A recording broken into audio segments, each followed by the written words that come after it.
At sa dami ng tumutuligsa sa Chino, marami pa rin pala itong mga kaalyado. Ano-anong mga bansa ang patuloy na sa kanila ay nagtitiwala? Totoo bang ang mga bansang ito kapag nagigipit, sa China ay kumakapit? At kung sa China ay may bansang umatak, ang mga bansa bang ito ay handang rumesbak? 10 mga bansa nakakampi ng China. Yan ang ating aalamin. Number 10, Venezuela. Ang Venezuela ay isang mahalagang kaalyado ng China sa Latin America. Sila ay bumuo ng alyansa mula pa noong 2001 na nakatuon sa energy, trade, ekonomiya at military. Ang Venezuela ay isa sa mga exporter ng langis ng China. Isa rin ito sa mga tinutulungang bansa ng China, lalo na sa krisis sa politika, ekonomiya dahil sa hyperinflation. Number 9, Cambodia. Ang Cambodia ay isa sa pinakamalapit na kaibigan ng China sa Timog Silangang Asya. Malaki ang suporta ng Cambodia, lalo na tungkol sa issue ng South China Sea. Nakikinabang din kasi ang Cambodia ng mga tulong mula sa China, lalo na sa ilalim ng BRI framework. Kaya ang China ay nagtayo ng mga kalsada, tulay, dam, pantalan, paliparan at iba pang proyektong infrastruktura sa Cambodia. Tumatanggap din ang Cambodia ng tulong sa ekonomiya, bakuna at kagamitang pandigma. Number 8, Angola. Ang Angola ay isa sa pinakamahalagang kaibigan ng China sa kontinente ng Afrika. Bumuo ng alyansa ang dalawang bansa upang mapagtibay ang kanilang kooperasyon sa politika, ekonomiya at militar. Isa ang Angola sa pinanggagalingan ng langis sa China at bilang kapalit ay tinulungan din ng China ang Angola na buuin ang bansa mula sa pinsalang hatid ng digmaan sa pamamagitan ng pagbibigay ng pondo at pagtatayo ng mga kalsada, ospital, paaralan at iba pang pasilidad sa publiko. Kaya naman suportado din ng Angola ang posisyon ng China sa mga isyu sa Taiwan at South China Sea. Number 7, Laos. Ang Laos ay isa pang malapit na kaibigan ng China sa Timog Silangang Asya. Magkatugma at pareho ang kanilang damdamin.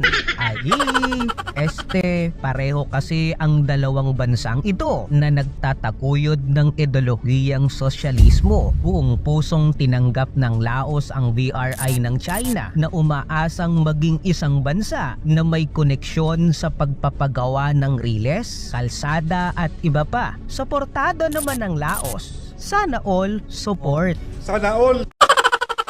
Ang posisyon ng China sa mga isyung may kinalaman sa teritoryo. Kaya naman napakabait ng China sa kanila na nagbibigay pa ng tulong sa ekonomiya, teknikal, militar at iba pa. Number 6, Iran.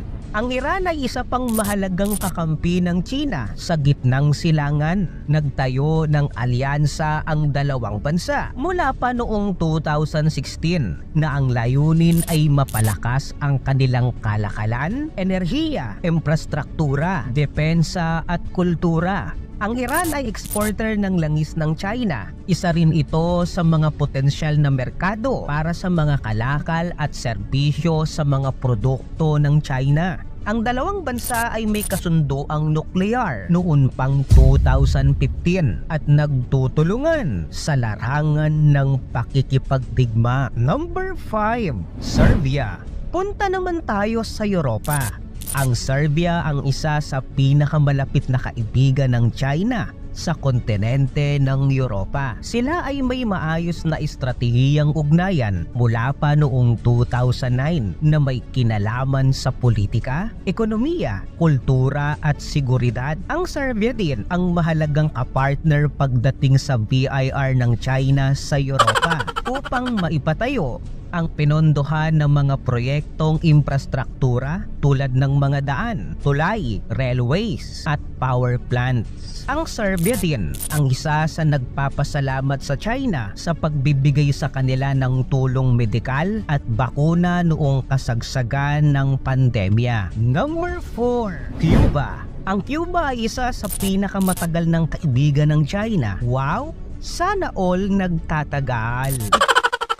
Itinatag ng dalawang bansa ang diplomasyang ugnayan noong 1960. Mula pa noon, nagtutulungan na ang dalawang bansang ito sa larangan ng politika, ideolohiya at iba pa. Ang malaking suporta ng China dito ay ang tulong sa ekonomiya, medikal, turismo, biotechnology, telecommunications at renewable energy. Number 3, Russia. Si Putin at Xi Jinping magkasangga? Naku po! May maayos na ugnayan ng dalawang dambuhalang bansang ito mula pa noong 1950s. Hindi man natin masabi na talagang magkaalyansa ang dalawang bansang ito dahil pareho itong nakikipag-agawan sa mga teritoryo. Gayunpaman, mayroon itong kasunduan sa mga diplomatiko, ekonomiko at military na hakbang at siguradong nagtutulungan ang mga ito laban sa Amerika. Number 2, syempre, mawawala ba naman ang North Korea? Xi Jinping, si Putin at si Kim Jong-un magkakampi? Naloko na!